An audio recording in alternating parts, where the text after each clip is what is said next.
we'll be looking at retesting James's baseline data from data that we captured on his last visit before his World Championship fight. So we'll be looking at a VO2 max test and his lactate profile, just so we can obtain data in relation to certain information that we can obviously give back to James and Jimmy, just so they can tweak his training and obviously develop it and push it and develop it just in readiness for his title defence shot.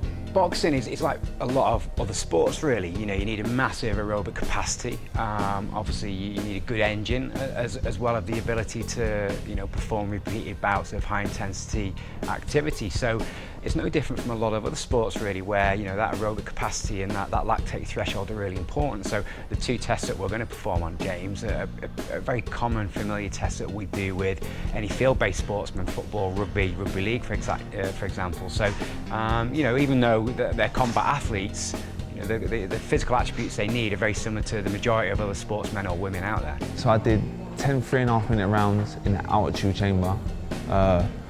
It basically cuts your oxygen down, and plus it was very, very hot, and it was 30 degrees, so it was altitude and heat, so that was pretty hard and pretty intense. So I get the good work. It's very, very good.